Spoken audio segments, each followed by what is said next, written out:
Selamat pagi untuk kita semua.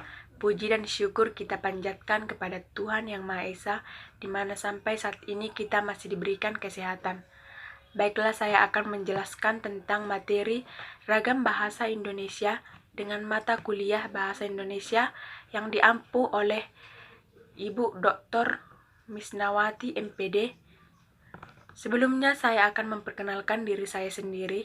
Nama saya Nova Irawati Syanturi dengan NIM 193020204024. Program Studi Pendidikan Pancasila dan Kewarganegaraan, Fakultas Keguruan dan Ilmu Pendidikan, Universitas Palangkaraya.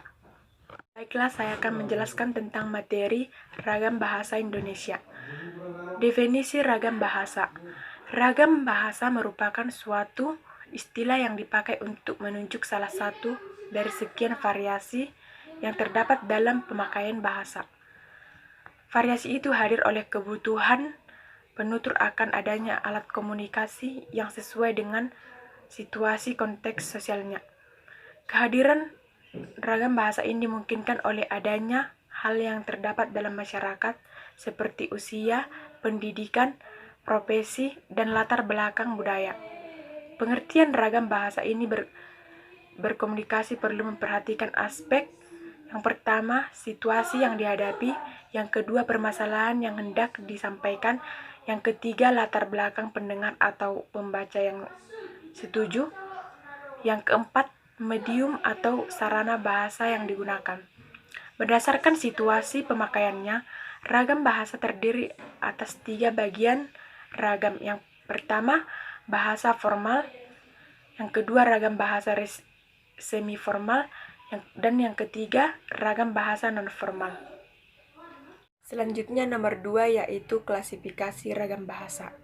Klasifikasi ragam bahasa ini dibagi menjadi 5 tingkat. Yang pertama ragam buku, yang kedua ragam resmi, yang ketiga ragam usaha, yang keempat ragam santai, yang kelima ragam akrab. Yang pertama, ragam buku. Ragam buku artinya variasi bahasa yang paling formal dipakai dalam situasi-situasi kidat upacara-upacara resmi seperti upacara kenegaraan, khotbah, tata cara, pengambilan sumpah, kitab undang-undang, dan surat-surat keputusan. Yang kedua yaitu ragam resmi. Ragam resmi artinya ragam bahasa yang dipakai dalam pidato kenegaraan, surat-surat dinas, dan buku-buku pelajaran. Yang ketiga yaitu ragam usaha. Ragam usaha artinya ragam bahasa yang lazim dipakai dalam pembicaraan, biasa di sekolah dan rapat-rapat. Yang keempat yaitu ragam santai. Ragam santai artinya ragam bahasa yang dipakai dalam situasi yang tidak resmi untuk berbincang-bincang dengan keluarga atau teman. Dan yang terakhir yaitu yang kelima ragam akrab. Ragam akrab artinya variasi bahasa yang dipakai para penutur yang hubungannya akrab, seperti antar anggota keluarga. Selanjutnya yang ketiga yaitu laras bahasa. Laras bahasa adalah kesesuaian antara bahasa dan pemakaiannya. Laras bahasa terbagi atas 3 bagian yaitu yang pertama laras ilmiah, yang kedua laras bahasa keilmuan, dan yang ketiga laras ilmiah populer. Yang pertama laras ilmiah.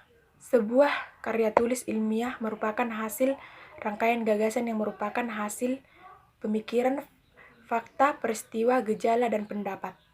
Yang kedua, laras bahasa keilmuan. Laras bahasa Indonesia keilmuan digunakan untuk mengungkapkan hasil berpikir logis secara tepat dan digunakan untuk menyampaikan gagasan ilmiah secara jelas dan tepat, gagasan sebagai pangkal tolak. Dan yang terakhir, yang ketiga yaitu laras ilmiah populer. Laras ilmiah populer merupakan sebuah tulisan yang bersifat ilmiah tetapi diungkapkan dengan cara peraturan yang mudah dimengerti.